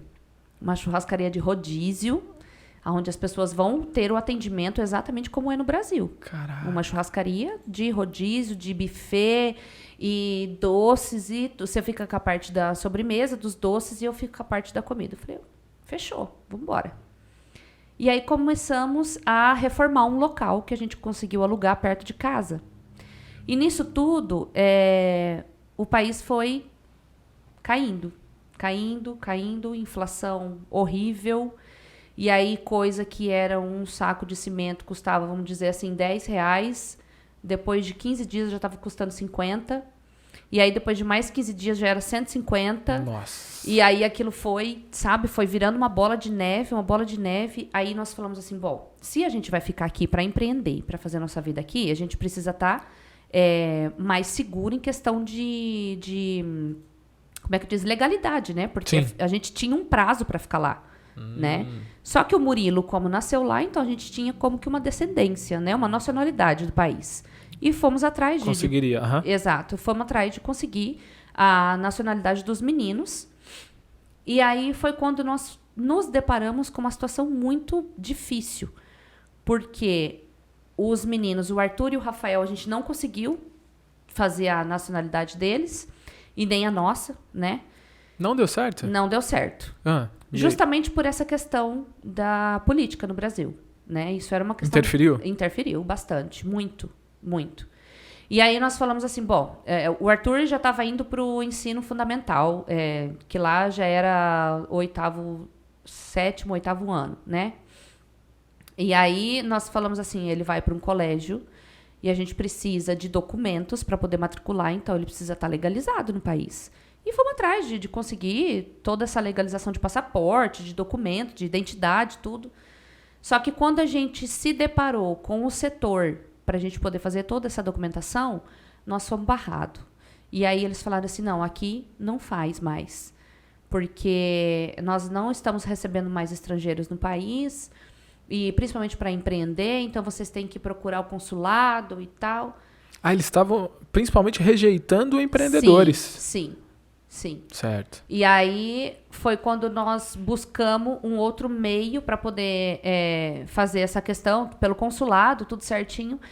E aí as pessoas falavam assim, não, vocês vão conseguir isso daí só clandestino. Só pagando para conseguir isso daí. E foram meses tentando, meses. E isso ia começar o ano letivo, porque lá o ano letivo começa em junho, né? É o contrário, daqui no meio do ano. Aqui, Ia começar o ano letivo, o Arthur ainda não tinha sido matriculado, a gente precisava fazer a matrícula dele e a escola exigindo a documentação. E a gente só tinha a carteira de estrangeiro. Provisória. E aí conhecemos uma pessoa que falou, não, eu consigo para vocês, mas é $2.000 por pessoa. Uau. Aí eu falei, não. Impossível. Não tem como. Nós somos em 5. 4, né? Na verdade, porque o Murilo não precisava. Aí nós falamos, não, então vamos fazer o seguinte, vamos tirar o passaporte do Murilo, porque se qualquer coisa não der certo aqui, a gente vai embora. Afinal de contas, nós temos o nosso país lá para poder, né, fazer a nossa recomeçar. vida. Não conseguia tirar o passaporte do Murilo. Eita. Porque a partir dali, eles não queriam que nenhum venezuelano saísse do país. Que já tinham saído infinitos, né? Muitos. Começaram a segurar. Aí eles começaram a segurar. Aí chegou o final do ano, a gente queria vir para o Brasil para passar as férias. Tentamos vir pro Brasil, não conseguimos, porque o Murilo não tinha passaporte. Só que na época, o Maduro tirou a Venezuela do Mercosul. E aí é por isso que a gente não conseguia sem passaporte. Antigamente era só identidade. Você passava de uma fronteira para outra e tava tudo certo. E aí não conseguimos fazer o passaporte do Murilo. Foi quando nós nos deparamos no aeroporto, tentando sair com o Murilo. Que, assim, resumindo, o segurança do aeroporto olhou para mim e pro meu marido e falou assim: vocês podem ir pro Brasil. Vocês são brasileiros, fica tranquilo. Só que a criança fica. Então, assim, falei, não. No aeroporto? No aeroporto. Eu olhei pro meu marido e falei, não, ele tá zoando com a minha cara, né? Não é possível que ele falou isso pra mim. E aí, voltamos embora. Fomos por estrada mesmo, de carro, até a fronteira, até Boa Vista. Viemos pra cá, passamos, né, conversamos com a família, tudo. E voltamos pra lá em fevereiro. Quando nós voltamos, estava definitivamente impossível de viver. Aí a escassez já tinha chegado num ponto extremo. De comida, de medicação, de atendimento hospitalar, tudo. Isso tudo em era um curtíssimo espaço de tempo? Curtíssimo espaço de tempo. Coisa assim que é algo assim imensurável, sabe? De tão rápido que aconteceu. E aí eu falei pro Rafael, falei assim, olha, não dá. Falei, a gente não consegue tirar o documento das crianças, não consegue colocar para estudar. A inflação cada dia é pior. Como que nós vamos empreender aqui? A reforma tinha parado. Já tinha parado. Do restaurante, já. Do possível restaurante. Sim. Vambora. Então, beleza, então vambora. Aí começamos a ajeitar todas as coisas, vender o que a gente tinha, carro e tal. E aí vamos tratar de ir embora. Tá, mas como que a gente vai fazer para ir embora se o Murilo não pode fazer passaporte? Ah, não, mas a gente tem que ir? Ok. E tentamos de novo. E tentamos. Não consegui. Até hoje o Murilo não tem passaporte venezuelano. Não conseguiu? Não conseguimos. E aí nesse na fronteira? meio tempo, a gente conheceu um militar. A gente não, o Rafael, né? Meu marido. Que história. Meu Deus. Conhecemos um militar. E aí ele falou, se vocês não vão conseguir sair daqui com o Murilo. Se vocês não tiverem alguém que ajude vocês a levar... Na passagem... Vocês não vão conseguir. E aí desenvolvemos uma amizade super bacana com ele. E ele super prestativo, né? Proativo. E ajudava muito a gente. E aí nós falou, olha, se você puder ajudar, a gente vai de carro até a fronteira, você vai junto, e aí de lá a gente segue viagem. O militar junto? O militar junto. Galera, pensa nisso aí. Escoltado, na verdade, né? Você tem um filho, aí você tem que vir embora do país, mas teu filho fica. Não faz sentido. Não, Meu Deus. Né? E também você não poderia ficar por muito tempo, porque tava irregular já. Não, e nem tanto pela irregularidade, senão pela escassez, né?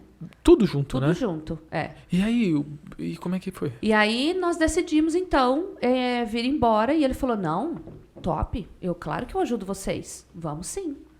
E aí, assim, literalmente nós viemos pra fronteira escoltados mesmo. Que daí a gente veio, ele num carro comigo e com os dois mais velhos. E atrás, no outro carro, meu marido com um amigo dele que também era militar. E o Murilo. E aí, cada posto da polícia que a gente parava era, assim, impressionante, porque eles faziam abaixar o vidro do carro, e aí ele se apresentava como tenente da polícia lá e tal. Ah, tá. Pegava a lanterna, iluminava dentro do carro, assim, tudo, para poder ver. Abria a porta-mala, às vezes pedia até para abrir a mala. Que loucura, e aí, cara, essa volta. Ele falava assim, eu tô com um turista. Porque daí turista eles não podiam barrar, né? Aí eu tô com turista. Então tá. Então pode passar. Mas foi assim, uns 6 postos da polícia que a gente teve que parar. Foram 18 horas de carro. E aí, no meio do caminho, nós paramos para comer. E eu falei pro Rafael, eu falei assim, e se a gente chegar lá na linha da fronteira e não deixarem a gente passar? Aí eu fiquei pensando, eu falei, como que eu vou fazer, né? Começou a te dar uma angústia já. Nossa, total. Eu passei a viagem toda, né, angustiada. Nossa. E aí eu chamei o Murilo, eu falei assim, filho, nós vamos chegar num lugar que tem uma linha, assim, no chão, porque tem uma linha amarela, assim, né? Entre Brasil e Venezuela. Eu não conheço, não. Venezuela. No chão, assim, tem uma linha amarela e aí do nosso lado direito, assim, fica as bandeiras. E nessa linha amarela tava o exército da Venezuela, de costa pro Brasil, né? Barrando ali todo mundo que tava saindo. E aí eu falei pra ele, eu falei assim, parece Murilo, filme? É, uma história de filme mesmo. Caramba, vai. E aí eu falei assim pra ele, falei, filho, nós vamos chegar num lugar que vai ter bandeiras e tal, né? Dizendo pra ele como que ia ser aquele lugar. E aí eu falei pra ele assim, e lá naquele lugar, a hora que a mamãe chegar, eu vou falar pra você, corre. Porque ele tinha que atravessar a linha da fronteira. Se ele atravessasse a linha da fronteira, ninguém podia impedir ele. Porque eu sou brasileira, então eu sou mãe dele, eu estaria no meu país. Eu estaria no meu país, então ninguém poderia impedir. E seguimos viagem. Chegamos perto, assim, daí tava todos aqueles carros parados. Pera aí um pouquinho, deixa eu... Meu Deus. Como é que é isso, cara? Você chegar pro teu filho e falar, filho, você vai... E eu tive que falar pra ele num tom de diversão, né? Porque senão ele ia ficar com medo e não ia me obedecer. Aí eu falei pra ele, se a mamãe falar pra você, corre, você corre? E aí ele ficou me olhando assim, então tá, né? E aí, ele tinha 5 aninhos, né? 5 anos? 5. Então, quer dizer, de 5 anos você corre da fronteira da Venezuela pro Brasil e pro seu exército. Meu Deus do céu, cara. Aí nós chegamos perto da fronteira, tava aquela fila de carro. E aí eu já ia cortar o sinal dos telefones, né? Porque daí chega na linha da fronteira, já corta. Aí eu mandei mensagem para o Rafael, falei, vamos descer e vamos a pé. Aí descemos do carro, todo mundo. Eu peguei na mãozinha do Murilo e falei para ele, falei, você lembra que a mamãe falou para você que se precisar correr, você corre? Daí ele falou, lembro. Eu falei, então, é aqui. Se eu falar para você corre, você corre. Aí nós chegamos, aí tava aquela fila de militares, assim, né? Com aquelas armas gigantescas, assim, né? Horrível, né? O cenário... Caraca, de guerra. De guerra. E aí, só que a hora que eu olhei, eu percebi que as pessoas que estavam caminhando ali estavam passando numa boa, né? Naquela direção. Na direção. E eu falei, bom, é sinal de que ninguém vai acontecer nada, né? E aí, quando nós chegamos na linha, assim, eu só dei uma olhada pra trás, assim, pro meu marido, né? E ele estava atrás de mim. E até para não causar, assim, muita impressão, a gente ficou meio que separado, né? Eu fui na frente e ele veio atrás com os outros meninos. E aí, quando nós chegamos na linha, assim, eu segurei na mãozinha do Murilo, assim, e fui. Continuei caminhando, normal, tranquila. Só que, assim, passei. Mas, Humberto, a hora que eu passei a linha, foi muita emoção. Foi muita emoção, porque eu olhei para trás. Olha, eu tô... Não, você é tá até doido, hoje tô para aqui me falar, né? arrepiando tudo aqui. Foi algo assim muito forte. Cara. Muito forte. Daí eu olhei pra trás e eu falei, conseguimos. Cara, que emoção. E aí dali pra frente a gente seguiu viagem com alguns percalços ainda, mas... Não, eu achei que ela fala tranquilo. Não, aí a gente seguiu viagem, foi tranquilo. Meu Deus do céu. Thaís, caraca, velho. Mas foi ali, eu digo assim, que a Venezuela para mim foi sentimentos e emoções que eu vivi do céu ao inferno. Extremos. Nós passamos por tudo ali, por tudo. Ameaça de sequestro, terremoto, alegrias também, né? Porque é um país maravilhoso, então a gente teve muita oportunidade de viagem, muita oportunidade de conhecer lugares lindos, né? É um país, assim, extraordinário. Mas, infelizmente, precisa de algumas mudanças ali.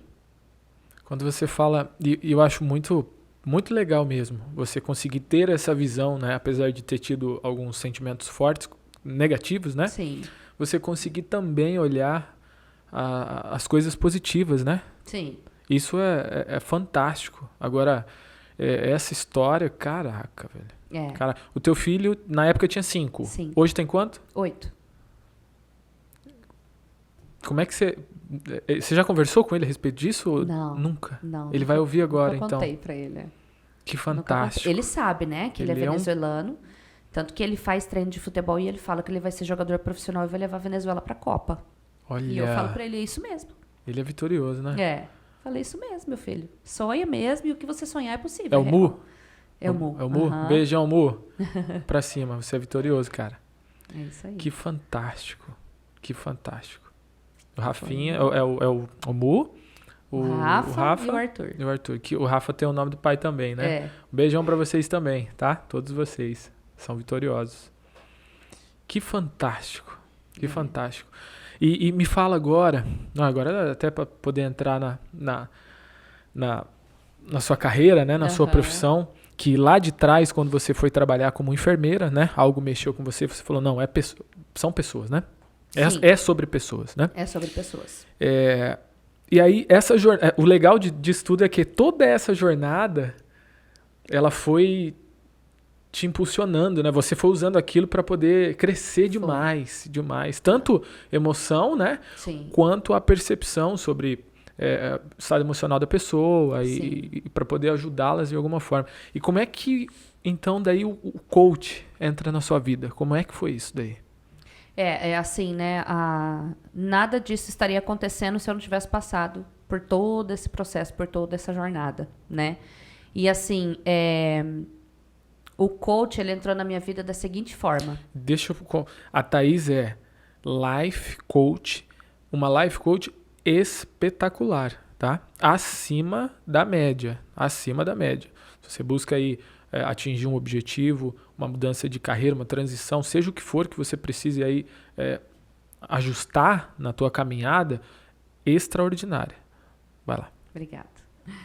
Então, assim, igual eu tinha falado lá atrás, né? Abre parêntese que eu arrumei mais uma coisa para mim fazer. Que né? Tá fazendo pouca coisa, né? Tá eu bom. já não tinha, eu tava muito desocupada, então assim, eu precisava de mais alguma coisa. E aí, hoje eu posso dizer que isso foi o que me impulsionou para procurar ajuda, né? Na Venezuela mesmo, eu passei por terapia, fiz terapia psicológica lá, fantástico, foi assim, fenomenal. E durante o tempo da terapia, por que eu fui atrás da terapia? Porque eu pensava assim, meu Deus, eu consigo fazer tudo.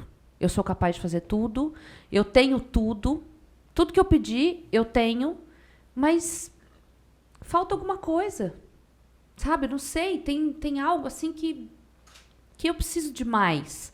E eu achava que esse eu preciso de mais era eu fazer, eu estar ocupada, era eu ter... eu ser mãe, eu ser esposa, eu ser dona de casa, eu ser empreendedora, eu ser ajudante, eu ser a vizinha legal, eu ser a mãe do amiguinho, sabe? Eu achava... Tudo com relação a fazer. Tudo fazia. Não, é aquela história, eu sou pau pra toda obra. Entendeu? Aí. E aí, quando eu me deparei na questão dos doces, dos bolos lá, eu senti que é aquela coisa, né? Eu consegui alcançar um patamar. Só que daí, quando eu alcancei, eu falei, não sei se é isso que eu quero. Não preenchia. O fazer não preenchia. Não preenchia. E eu pensei assim, falei, meu Deus do céu, eu vou desistir de novo de algo da minha vida? Porque, assim, foi um histórico de desistências, né? Na verdade, não foram desistências. Foi algo que eu cheguei num nível que eu não me achava merecedora, então eu desistia pra não... Eu me sabotava. Né? Pra eu não alcançar mais, não avançar com aquilo ali. E aí eu falei, não, eu preciso de ajuda. Eu preciso de ajuda. E nessa época, assim, por que eu falei pra você que eu era perfeitinha? Porque era aquela coisa assim, não, eu cuido, eu lavo, eu passo, eu limpo, e ainda assim não tá bom? Não, pelo amor de Deus. O que é isso? Não é assim as coisas. Olha aqui o que eu tô fazendo. Então, assim, a minha... Defesa era essa, sabe? Olhem pra mim, eu tô ocupada, eu tô exausta, eu tô esgotada, eu preciso de ajuda, mas eu não vou pedir ajuda. Eu só quero que alguém veja que eu preciso de ajuda. E se alguém vier oferecer pra mim, você quer que eu te ajude? Não. Imagina, eu dou conta. Era mais ou menos assim, olha todo mundo como eu me bato, como eu me puno. Isso, exatamente. Então aí eu me torno boa fazendo isso. Exatamente. É um vício, né? De punição, vício, né? Era um vício de punição. Exato. E aí eu comecei a terapia e fiz praticamente 4 anos de terapia lá na Venezuela. Quando nós voltamos para cá foi quando eu comecei a ouvir sobre a inteligência socioemocional do Augusto Cury.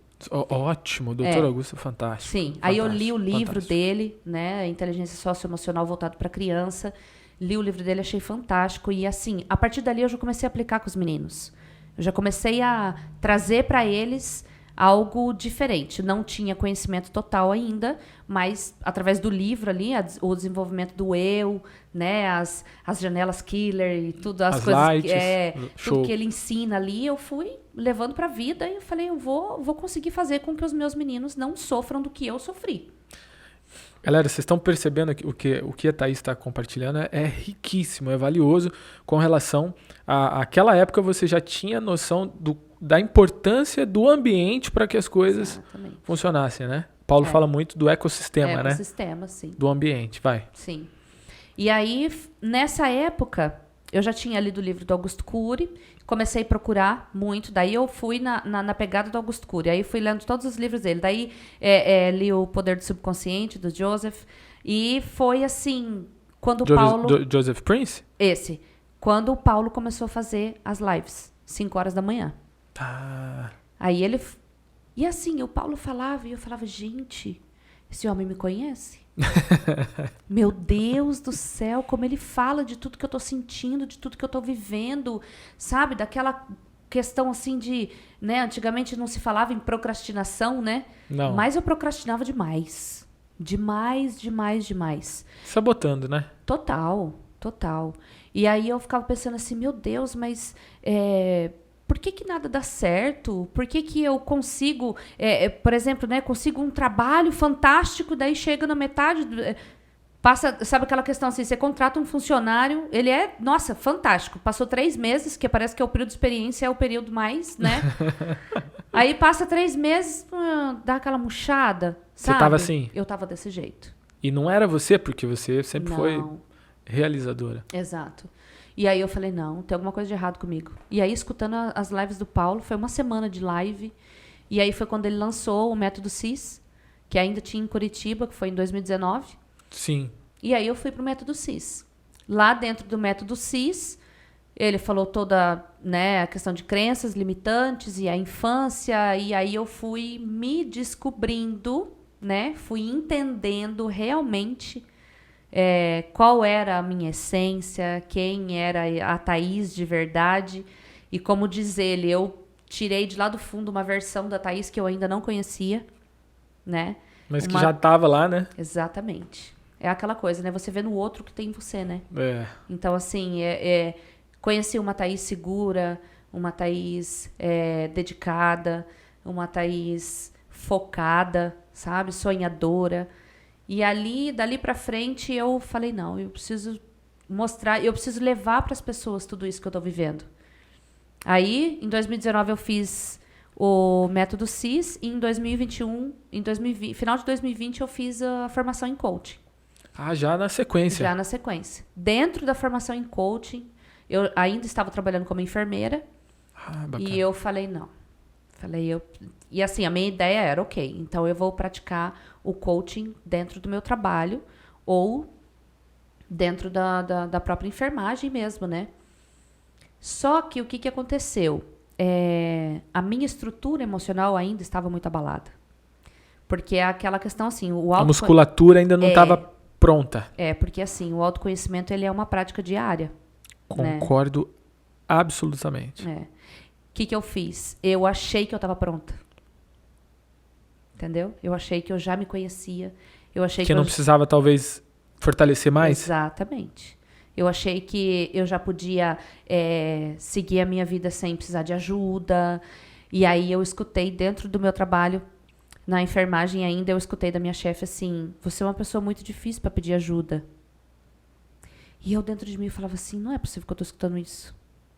Eu falava, mas eu dou conta de tudo. Eu não estou precisando de nada. Eu não estou precisando. E aí vinha outra e falava assim, você conseguiu terminar aquele? Não, eu vou terminar, calma, eu vou terminar. Thaís, por que você não pede ajuda? E eu ficava com aquilo para mim, gente, mas por que pedir ajuda se eu dou conta? Né? Eu não preciso pedir ajuda. E aí juntou, ficou uma briga, né, de Thaíses dentro de mim, entendeu? Uma Thaís que, poxa vida, há 35 anos programada a ser de um jeito e querendo viver de outro jeito 1 ano depois. Impossível, né? É toda uma jornada, é todo um processo. Então, assim, eu me deparei com 2 Thaíses dentro de mim, uma brigando com a outra, uma que tinha muita segurança e a outra que não tinha tanta segurança assim, que continuava mostrando o seu valor no que fazia, e a outra que queria dizer assim, ei, seu valor não tá no que você faz, seu valor tá em quem você é. E aí foi onde eu entrei num esgotamento emocional muito forte, que foi em dezembro do ano passado. Tive um diagnóstico de hérnia cervical. Passei 3 meses praticamente de cama, sabe? E nesse tempo, durante esses 3 meses em casa, né, afastada do trabalho, afastada da vida, dor 24 horas, 36 horas, 72 horas, dor assim absurda, né? E colete cervical, fisioterapia, remédio à base de morfina. Morfina. Horrível. E aí foi nesse tempo que Deus estava me moldando. Foi ali que ele falou para mim, eu estou te preparando para você viver algo maior. E você precisa ser preparada. Caraca. E aí a minha virada de chave, digamos assim, foi... Foram várias, mas assim... Várias, essa do profissional, né? Mas eu digo que essa é a principal de todas. Foi a principal? Sim, é a principal de todas. É algo que trouxe, assim, para dentro da minha família, uma transformação no geral. Sabe? Para os meus filhos, para mim, para o meu esposo. Esse momento, eu vou usar esse termo, mas essa hérnia aí foi o ponto que mudou o ecossistema da tua casa? Total. Caraca. Sim. Eu vinha já, né, praticando algumas coisas do coaching em casa e ferramentas e vídeos. Desde 2019 eu nunca mais parei. Certo. Né? Mas com a intensidade que isso aconteceu durante esse último ano, não tinha essa intensidade. Então aí eu acho que vale a pena você compartilhar isso. Intensidade pelo tempo certo. Exato. Intensidade pelo tempo certo. É por isso que muita gente para no meio do caminho. Porque coloca a intensidade, mas não espera o tempo para aquilo maturar. Perfeito, você falou tudo agora. Você falou e vem na minha cabeça agora de falar isso. Sim. Intensidade pelo tempo necessário. Pelo tempo necessário, exatamente. Então, você se via antes, agora recente, né? 3, 4 anos atrás, conhecedora já de muita coisa, de muita técnica, de muita teoria, aplicando algumas coisas, talvez com uma intensidade moderada. E uma intensidade ainda oscilante. Exatamente. Talvez eu aplico hoje eu faço a minha rotina aqui, amanhã eu deixo, no outro dia... Caraca. E aí foi nessa virada que... Aí foi nesse momento que, assim, na verdade, assim, começou... eu digo assim, que Deus todo mundo tem, sabe? Qualquer pessoa nesse mundo tem Deus. Eu tenho, você tem, um presidiário tem, um mendigo da rua tem, todo mundo tem Deus. Agora, nós estamos em Deus? Entendeu? E foi isso que aconteceu comigo. Porque eu tinha Deus, só que eu não me relacionava com Ele. Ok. Eu não tinha intimidade com Ele. E foi no momento da dor, porque ou a gente vai por amor ou a gente vai por dor, né? E foi no momento da dor que eu senti que Ele estava me moldando. Ele estava te dando uma oportunidade com aquilo que estava acontecendo. Aí, toda uma questão de decisão de novo, sim, né? Porque sempre. Daí sair do trabalho para poder viver de coaching, né? Um desafio, né? Principalmente num país que ainda temos aí o preconceito, né? Do coaching. A banalização e qualquer outra. Né? Porque, infelizmente, a gente se depara com vários tipos de profissionais. Mas isso tem em toda a área, toda né? Área. Tem profissional bom e tem profissional que não é bom, né? Exato. E aí eu falei, bom, é isso que eu quero e eu vou seguir em frente. Eu vou arriscar e vou fazer acontecer. E aí, desde lá para cá, sempre vivendo as ferramentas e vivendo o autoconhecimento e principalmente a inteligência emocional, porque quem manda é a emoção. Sim. Né? Então, assim, esse equilíbrio entre razão e emoção eu desenvolvi muito e continuo desenvolvendo. Hoje eu consigo, com muito mais facilidade, quebrar o meu orgulho. Né? Você identifica Identifico. E opa, peraí, deixa eu... Exatamente. Show. Porque o orgulho nada mais é do que uma proteção de ferida, né? Então eu entendi a minha ferida e hoje eu posso tirar essa proteção de mim e ser vulnerável. Porque aí eu vou realmente estar sendo a verdadeira Thaís. A Thaís é fantástica, ela é muito rica. Ela acabou de falar algo aqui, sabe quando bate assim, faz pum! Orgulho nada mais é que... A proteção da ferida.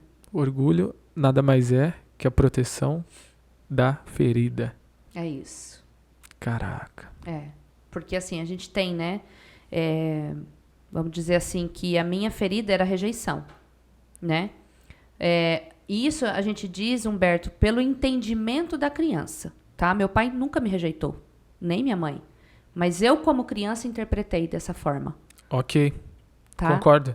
Porque assim, eu quero deixar muito claro de que existe a honra e o agradecimento, a gratidão imensa pelo meu pai e pela minha mãe. Sim. Sabe? Mas a criação que eu tive, eu entendia que eu não era boa o suficiente. Então... Eu super entendo isso que você está dizendo, até porque eu ouvi muito assim, o Beto é privilegiado, né? No sentido de pensar um pouco mais avançado do que a média dos amigos. Uhum. Só que eu interpretava aquilo, chegou um momento da minha vida, que algo que era bom, que era para ser bom, eu interpretava aquilo como um peso. Então, assim, eu tenho que fazer, aí eu entrei no fazer. Eu tenho que fazer porque todo mundo diz que eu sou bom para fazer, então o que eu vou fazer? Eu vou fazer e não ser.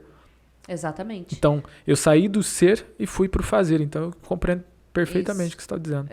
Porque ali, por exemplo, assim, é igual uma pessoa que desenvolve o perfil influente para poder se sentir amado. Né? Proteção. Assim, eu não me sinto amado no meu perfil natural. Então, eu preciso ser uma pessoa que eu não sou para as pessoas poderem olhar e falar assim, nossa, aquele lá é o legalzão da turma. Sabe? Aí fica forçado, né? Exato. E ali é onde que ele vai se sentir amado, onde que ele vai se sentir importante, né? Porque a gente sabe que são 3 coisas que o ser humano precisa sentir. Fala. Amado, pertencente e importante. Concordo. Sem Perfeito. essas 3 coisas, a gente vai procurar as margens, né? Repete. Sem essas 3 coisas, amado, pertencente e importante. Ótimo. Sem isso, a gente busca margem.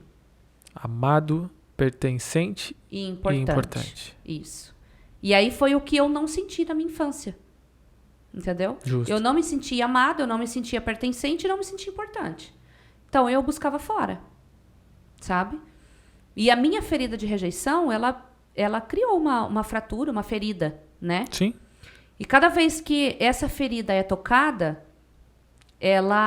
eu preciso me proteger para mim não viver essa dor de novo. Aí é onde vem o orgulho. E aí você busca ter esse equilíbrio. Isso. É uma maturidade muito grande que é fantástica porque foi buscada. Sim. Eu gosto de... Eu vou frisar isso porque, assim, senão fica assim, parece que você... não, a Thaís, ela sabe disso porque... Não, a Thaís, ela sabe disso porque ela buscou esse conhecimento, né? Algo ali dentro mexeu e aí você entendeu assim, poxa, eu preciso de ajuda, eu vou buscar ajuda para eu poder me desenvolver, né? E é engraçado que às vezes nesse processo a gente procura algumas formações, algumas coisas, pensando em ajudar os outros, e quem é ajudado somos nós mesmos, né? Sim, com certeza. E além de assim, eu ter o conhecimento certo, eu me permiti a viver isso. Porque assim, não é fazer uma formação em coach e daí começar a atender no outro dia sem você entender a sua própria história. É deixar a enfermeira lavar a ferida, né? Exatamente. Eu tenho essa cicatriz aqui, Tata, de um acidente de moto, né? Uhum. E eu me recordo muito bem que, lógico, que o acidente ele foi importante, mas eu me lembro claramente dos enfermeiros lá, eles esfregando aqui, porque foi algo que me marcou. Mas era algo que era necessário. Necessário. Que é o que você está dizendo. Às vezes poxa vida, já tá doendo, tá, mas, cara, você tem que deixar limpar essa parada aí. Exatamente isso que acontece com o autoconhecimento. Na maioria das vezes você vai se deparar com algo que você diz, não, pelo amor de Deus, eu não sou assim, não. Um exemplo muito clássico disso é o desafio e a dificuldade que as pessoas têm de assumir que são orgulhosas. Sim, todos nós temos. Eu também tenho minhas defesas e é legal ouvir isso e olhar para dentro de si também e falar assim, cara, tem hora que eu sou orgulhoso, né? Mas se afastar disso gradativamente é um exercício para o resto da vida, né? Que é o que você estava falando agora há pouco. É isso. Entender que isso não se trata de um caminho, de uma chegada, mas sim de um percurso. De um percurso. É bem isso. Você fica olhando e fala assim, não, eu quero chegar, mas você esquece que não é sobre chegar, é sobre caminhar, né? Exatamente. E eu levo muito comigo que, assim, existe a passagem dos leprosos, né? Sim. E eles chegaram para Jesus e disseram, Senhor, cura a gente, cura essas feridas, cura tudo isso que a gente está sentindo. E ele disse, vai e encontra o seu rei. E os leprosos, eles foram curados no caminho. Eles não foram curados nem no momento que se encontraram com Jesus e nem no momento que se encontraram com o rei. Foi durante o caminho, foi durante a caminhada. Olha aí. Então, a cura, entre aspas, né? Mas o autoconhecimento, ele vai trazer uma percepção diferente se você suportar o processo. E encaixou, eu vou falar um negócio que já estamos caminhando pro final, mas encaixou com o que você disse, porque se a gente pensar num contexto social da época, né, a principal ferida da lepra não era nem a lepra em si, mas sim o pertencimento, a falta de pertencimento. Exatamente. Porque os leprosos eram afastados do meio das pessoas, né? Exatamente. Caraca, fantástico. Fantástico, pertencimento. O pertencimento e a importância, o amor, o pertencimento e a importância, principalmente na infância, é fundamental.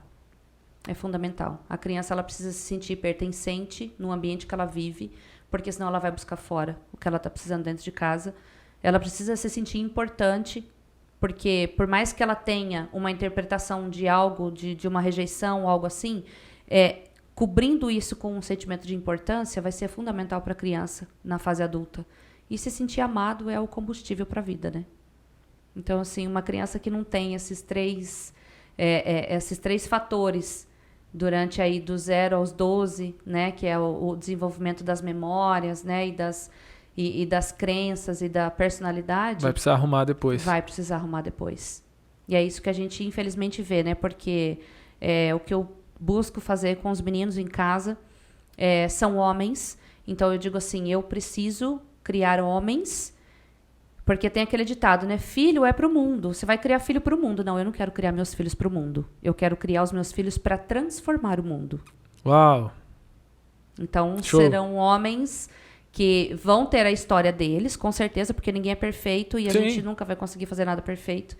Mas o meu objetivo é que eles cheguem na fase adulta, que eles cheguem no ápice da vida deles, entendendo quem eles são, realmente, e que eles são merecedores da vida que Deus tem prometido para todos nós. Sensacional, sensacional. Tata, incrível, de verdade, bate-papo incrível. Estou muito grato, muito mesmo pela tua presença, tá? Pela sua vida, pela sua história.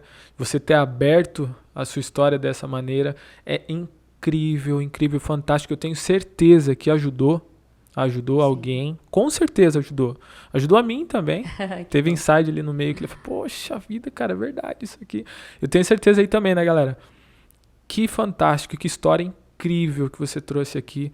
Estou muito feliz e muito grato a Deus também pela sua vida. Tá? Estamos encerrando o BoraCast e quero deixar meu agradecimento a todos os parceiros, a todos os amigos que acompanharam e a você também que curtiu essa história incrível, essa pessoa incrível, Thaís Regiane, Life Coach, mãe, esposa e de uma carreira e uma jornada espetacular. Você que ainda não segue o BoraCast, já viu que é top, que você vai dar risada, vai aprender, vai estar com a gente aí. Se inscreva no canal e também não esqueça de dar o like e convidar a galera para assistir junto com a gente. Falou, galera? Um grande abraço. Tata, obrigado, tá? Tamo junto. Tamo junto. E bora pra cima, BoraCast. Bora.